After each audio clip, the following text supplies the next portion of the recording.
If you're watching this recording, that means I haven't been able to solve technical problems at the airport because I'm travelling today. We're going to talk about connecting theory to practice.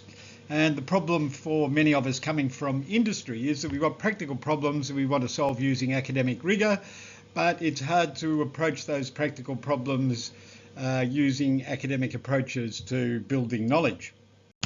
So the problem I had is that I was working in a company called Sustainable Solutions International, but instead of producing sustainable solutions, we made our money helping mining companies comply with relatively weak environmental legislation.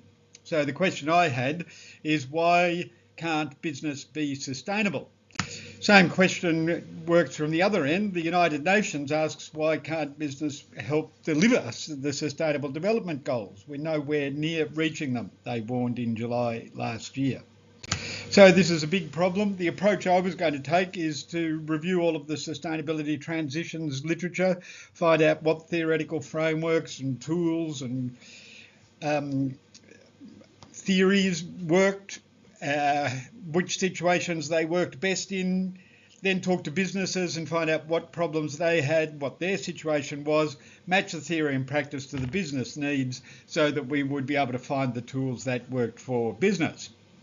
What I found instead was a huge gap. Most of the theoretical frameworks, like Anna Bull's design thinking and sustainability framework, stop at the point where the framework is developed. Here, we put together all of this theory, we've come to these conclusions. This framework should be better because it's inherently logical.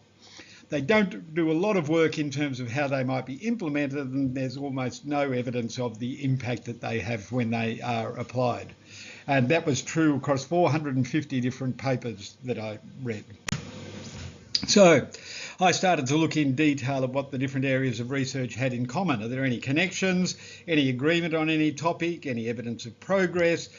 A whole series of questions try to answer how these things fitted together.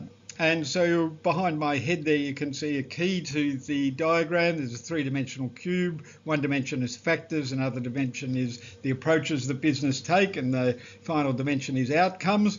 So what we're looking at a box which is about green profit. They care about external approaches, technology, organisational transition, and the factors that are driving that are resources, external factors, and the capacity or ability of the organisation.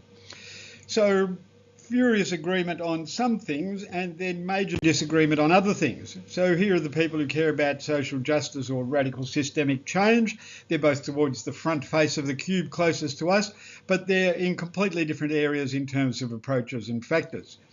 So everyone agrees on a lot of basic stuff. Mothers are good, kindness is nice, money makes the world go round, but money gets complicated very quickly. For some people, the worship of money is the root of all evil. For others, wealth creation is the motivation that drives change. So now the map starts to get interesting.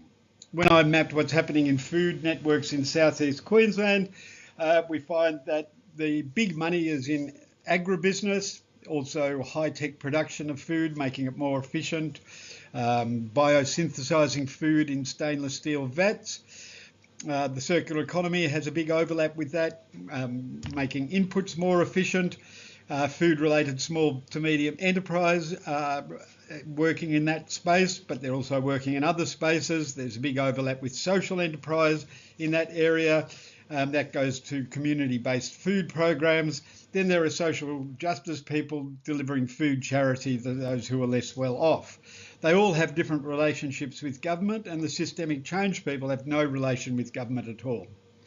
So they all say that they want to produce food sustainably, but they have completely different approaches to it. And they fight with each other. You wouldn't believe it. Like the socialists call the greenies or the community food garden people swampies. So what we end up with is an understanding that wicked problems, the problem with wicked problems is that there is some kind of what I call normative dissonance. So sustainability is a normative program. We think that it's normal to want to be sustainable, to last for a long time. And so we try and move everybody in that direction. But then we find all these tensions, all this dissonance. And so we come to the conclusion there are no optimal solutions. The people don't want to solve the big problem. They want to solve specific problems. We don't want to give up our convenience, our comfort, our affluence. So what we need to do is we need to keep the big picture fuzzy.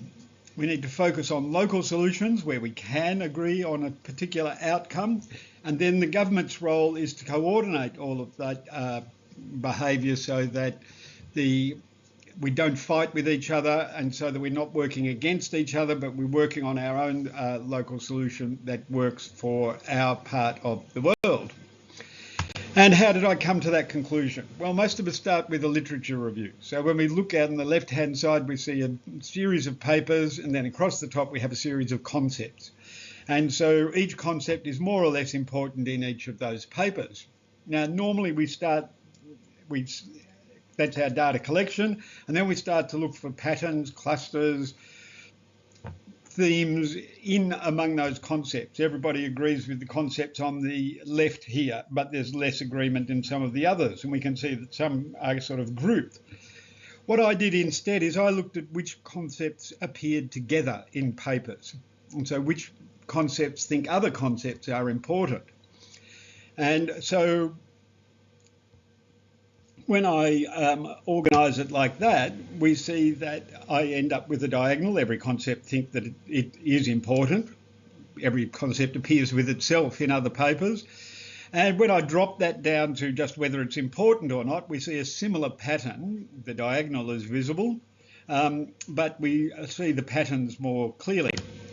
When I sort that data to put the most important concepts to the top and to the left, we see it's sort of forming a rough triangle, and the triangle is denser at the top left and not so dense at the bottom right. When I organise that to sort of consolidate the red spaces, we can see that there are some concepts which are clearly not in agreement. So most people agree with the yellow or the biggest number of people agree with the yellow and brown people, and the brown concepts are agreeable to a big chunk of people. But there is disagreement about the blue concepts between all of these people here. So they agree about these concepts and these concepts, but they don't agree about the yellow concepts. They generally don't have agreement. They don't think they're important. And so we find a way, by looking at the concepts that are considered important by other concepts, we start to see what belief systems people hold in common and what they disagree about. Now, a really important thing about this is that there are lots of blocks outside of those main ones. So we can reorganise this data to see other concepts that don't fit in with this main division. So if we were looking at sustainable development, I've said there's a natural tension between sustainability and development, between the normative project of trying to save the world, to last for a long time, and the project of development.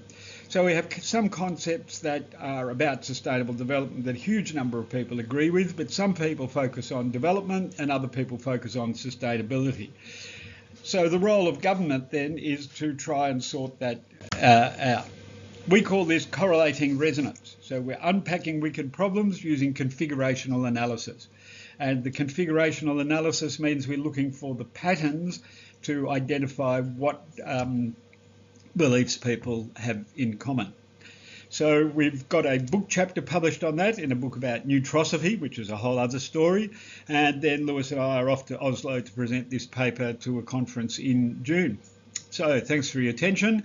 And if I can connect, I'll take any questions. Talk soon. Bye.